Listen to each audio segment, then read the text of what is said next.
Hello दोस्तों, आज हम आयत के अभ्यास प्रश्नावली एनसीईआरटी का लेकर आए हैं। तो चलिए आज देखा जाए लेसन नंबर 3 तो 3.1 का पहली सवाल को देखिएगा दोस्तों। आइए देखा जाए दोस्तों, दिया है अवयव ए बराबर इतना के लिए ज्ञात कीजिए। पहला दिया अवयव की कोटि, दूसरा अवयव की संख्या, तीसरा अवयव इतना का मान ज्ञात करना।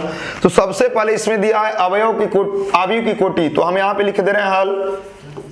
और देखिएगा दोस्तों, अवयव की कोटि के लिए हमें कोटि के लिए फार्मूला पता होना चाहिए, पंक्ति गुणे स्तंभ, यानी रो गुणे कॉलम, वो आपका कोटि के लिए सूत्र होता है। तो इसमें हो जाएगा मित्रों हमारा पंक्ति इसमें 1, 2 और 3 यानी R1 R2 R3। तो इसमें पंक्ति हो जाएगी दोस्तों 3 और स्तंभ गिन लेंगे, ए वाला 1 C1 C2 C3 C4 यानी कि इसमें 4 स्तंभ है। तो जो इसकी कोटि हो जाएगी पहला का अवयव की कोटि दोस्तों, ये आंसर हो जाएगा आपका, पहला हो गया। दूसरा इसमें पूछा जा रहा है आपसे अवयवों की संख्या। अवयवों की संख्या केवल कोटि का गुणा कर लेंगे तो आपका पता चल जाएगा कितने अवयव हैं। 3 में 4 का गुणा करेंगे हो जाएगा 12 अवयव। ये दूसरा का आपका आंसर हो जाएगा अवयवों की संख्या। तीसरा दोस्तों यहां पे बोला जा रहा है A13 यानी इसका क्या मतलब है, पहली पंक्ति में तीसरा स्तंभ, या इस तरह भी कह सकते हैं पहली पंक्ति में तीसरा अक्षर भी ले सकते हैं। तो हमारी पहली पंक्ति में ये पहली पंक्ति हुई, इसमें तीसरा स्तंभ हो जाएगा A2 5 को दूसरा स्तंभ 19 हो जाएगा यानी तीसरा स्तंभ। ये हो जाएगा आपका आंसर A21। अब लेंगे आप दूसरी पंक्ति में पहला स्तंभ, यानी कि इसे दूसरी पंक्ति 35 है, इसमें पहला ही स्तंभ बोल रहा है तो 35 ही होगा आपका। इसमें हो जाएगा A33 दोस्तों, तीसरी पंक्ति में तीसरा स्तंभ, तो तीसरी पंक्ति कड़ी 3 वाली चालू हो जाएगी, इसमें तीसरा स्तंभ यानी यह पहला स्तंभ, दूसरा स्तंभ, तीसरा स्तंभ -5। अब दे रखा है A24 दूसरी पंक्ति में चौथा स्तंभ, यानी दूसरी पंक्ति में हो जाएगा ये जो 35 से चालू हो जाएगी, दूसरी पंक्ति हो जाएगी इसमें चौथा स्तंभ, यानी पहला स्तंभ, दूसरा स्तंभ, तीसरा स्तंभ, चौथा स्तंभ 12। फिर दिया है A23 यानी दोस्तों दूसरा पंक्ति में तीसरा स्तंभ, दूसरी पंक्ति 35 से चालू है, ये पहला पंक्ति हो जाएगी, ये दूसरा हो जाएगी। तो दूसरी पंक्ति में तीसरा स्तंभ, ये हो जाएगा आपका पहला स्तंभ, दूसरा स्तंभ, तीसरा स्तंभ 5/2। इस प्रकार से आपका आंसर तीनों हो जाएगा दोस्तों। तो आइए देखा जाए दूसरी नंबर नेक्स्ट हो जाएगा आपका, दिया है यदि किसी अवयव में 24 अवयव हैं तो इसकी संभव कोटियां क्या हैं। यदि इसमें 13 अवयव हो तो इसकी कोटियां क्या है। इस प्रकार इसमें पूछ रहा है कोटियां क्या है, जिसमें 24 अवयव होगा उसकी कोटियां क्या होगी। तो यहां पे हम लिख लेंगे हल। तो यहां पे दिया है कि 24 अवयव हैं, तो लिख लेंगे यहां पे 24 अवयव के लिए संभव कोटि। तो इसमें केवल आप इसका गुणनखंड कर लेंगे, वो आपका कोटि गिना जाएगी दोस्तों। तो हम 1 से प्रारंभ करेंगे, 1 गुणे 24, फिर 2 गुणे 12, फिर 3 गुणे 8, 4 गुणे 6। यहां 5 से नहीं विभाज्य होगा इसलिए इसमें 5 से नहीं करेंगे। फिर हो जाएगा आपका 6 गुणे 4, 7 से विभाज्य नहीं होगा, 8 गुणे 3, 9 से विभाज्य 24 नहीं होता है तो 9 छोड़ देंगे, 10 से भी छोड़ देंगे, 11 भी छूट जाएगा, 12 गुणे 2, फिर हो जाएगा 24 गुणे 1। इस प्रकार से इसकी सभी गुणनखंड, जितने भी गुणनखंड होंगे एक भी को छोड़ना नहीं है दोस्तों, सभी आपके यह संभव कोटि होगा, यानी कि इसका आंसर इतना बनेगा। फिर दिया है कि यदि इसमें 13 अवयव है तो इसकी कोटियां क्या होंगी, दे रखा 13 अवयव, तो 13 अवयव वाले का संभव कोटि। फिर इसका भी हम गुणनखंड करेंगे और यह 13 अभाज्य संख्या है तो केवल 2 ही गुणनखंड बनेंगे, 1 गुणे 13 और 13 गुणे 1। बस इसका ही आंसर हो जाएगा, इसकी संभव कोटि हो जाएगी दोस्तों। तो यहां से इस प्रकार से जब ऐसा सवाल दिया हो तो इसकी हम कोटि निकाल लेंगे। आगे हो जाएगा नेक्स्ट आपका, यदि किसी अवयव में 18 अवयव हैं तो उसकी संभव कोटियां क्या है। यदि इसमें 5 अवयव हैं तो उसकी कोटियां क्या होगी। ठीक उसी प्रकार से यहाँ पे हम हल करेंगे। यहाँ पे हम लिखेंगे दोस्तों कोटि, यानी कि 18 अवयव वाले की कोटि। अब कोटि देखेंगे दोस्तों, तो केवल इसमें हम गुणनखंड कर देंगे 18 का, वो हमारा आंसर हो जाएगा। तो 1 गुणे 18, फिर 2 गुणे 9, 3 गुणे 6, 4 से तो विभाज्य नहीं होगा 18 तो छोड़ देंगे, 5 से भी नहीं, 6 गुणे 3, 7 से भी नहीं होगा, 8 से भी नहीं होगा, और 9 गुणे 2। जब आधा पहुंच जाएंगे तो याद रखिएगा वो रिपीटेड होगा, 9 दूना 18। अब डायरेक्ट कर लेंगे 18 गुणे 1।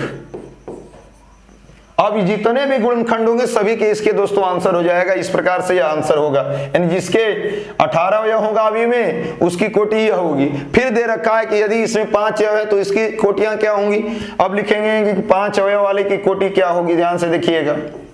अवयव की कोटि, ये भी आपका अभाज्य संख्या है 5, तो इसकी 2 ही कोटि हो जाएगी, 1 गुणे 5, 5 गुणे 1। तो इस प्रकार से जब भी सवाल दिया रहेगा कोटि के लिए तो इस प्रकार से आप हल कर लेंगे दोस्तों, ये हो जाएगा आपका आंसर। नेक्स्ट देखिएगा, दे रखा है 1 2 गुणे 2 अवयव, यानी ए कोष्टक में हो जाएगा Aij की रचना कीजिए जिसके अवयव निम्नलिखित प्रकार से दिया गया है। तो इसमें हम पहले 2 गुणे 2 अवयव वाला का रचना कर लेंगे। तो ए हो जाएगा दोस्तों आपका, ए बराबर लिख लेंगे A11 A12 A21 A22, यानी जो ये होगा इसी का क्रम 2 गुणे 2 होगा, यानी इसमें 2 पंक्तियां हैं और 2 स्तंभ हैं, तो हमें इसी का मान इसमें निकाल कर रखना होगा दोस्तों। तो आइए देखा जा, पहले हम A11 निकालेंगे, यानी इसका मतलब हो जाएगा, इसका जो मान आपको निकालना होगा दोस्तों, तो आप क्या करिएगा कि I की जगह भी 1 रखिएगा और J की जगह भी 1 रखेंगे। तो दोनों की जगह यहां भी 1 यहां भी 1 रखेंगे, तो हो जाएगा A11 बराबर 1 + 1 पूरे का होल स्क्वायर बटा में 2। ये हो जाएगा 2 गुणे 2, क्योंकि वर्ग होगा, नीचे 2, 2 से 2 कट जाएगा तो इसका मान आ जाएगा 2। फिर A12 का मान निकालेंगे, तो A12 का जो मान निकाला जाएगा, तो अब लिखेंगे I की जगह पहले I है तो I से तुलना करा लेंगे, I बराबर 1 और J बराबर 2 लिख लेंगे और इसी में वैल्यू रख लेंगे। A12 बराबर हो जाएगा दोस्तों, यहाँ पे I की जगह 1 और J की जगह 2 पूरे का होल स्क्वायर बटा में 2, यानी कि 2 और 1 3, 3 गुणे 3 वर्ग है, तो हो जाएगा आपका 9 बटा में 2। इस प्रकार से यहाँ A13 का मान निकाल लेंगे, यहाँ पे लिख लेंगे। इसी प्रकार से बार बार लिखने की जरूरत नहीं होगी। इसी प्रकार से हो जाएगा I की जगह 1 और J की जगह 3। सर इसमें A13 नहीं है तो हम इसे मिटा देंगे। यहाँ पे अब निकालना है 2 गुणे 2 क्रम का ही रचना करना है, तो हम इसमें निकालेंगे A21। अब I की जगह लिख लेंगे दोस्तों 2 और J की जगह 1, तो यहाँ पे सवाल में रख लेंगे 2 + 1 का होल स्क्वायर बटा में 2। यहाँ पे हो जाएगा 2 1 3 का वर्ग हो जाएगा, तो 3 गुणे 3 बटा में 2 हो जाएगा 9 बटा में 2। अब लिख लेंगे A22, तो यानी I की जगह भी 2 लिखेंगे और J की जगह भी 2 लिखेंगे, पूरे का होल स्क्वायर बटा में 2 हो जाएगा 2 2 4, 4 का वर्ग होगा, 2 से कटा लेंगे तो हो जाएगा 8। यानी इस प्रकार से जो हमारा अवयव का रचना हो जाएगा 2 गुणे 2। A11 का मान देख लेंगे, 2 आया है तो यहाँ पे 2 लिख लेंगे। A12 का मान आया है 9 बटा 2, तो 9 बटा 2 लिख लेंगे। A21 का मान आया है 9 बटा 2, तो 9 बटा 2 लिख लेंगे। A22 का मान आया है 8। इस प्रकार से हमारा 2 गुणे 2 क्रम का रचना हो जाएगा। तो दोस्तों यहाँ पे हमारा हो जाएगा आंसर। तो इस प्रकार से जितना भी अवयव की रचना करनी होगी इसी तरह वैल्यू आप लोग पुट कर लीजिएगा और सभी वैल्यू निकल जाएंगी। तो अगला देखिएगा, नेक्स्ट हो जाएगा आपका, इसमें सवाल में 2 गुणे 2 यानी चौथा का दूसरा ही है, 2 गुणे 2 क्रम का ही रचना करना है। तो हम इसमें लिख लेंगे दोस्तों A बराबर यहाँ पे A11 A12 A21 और A22।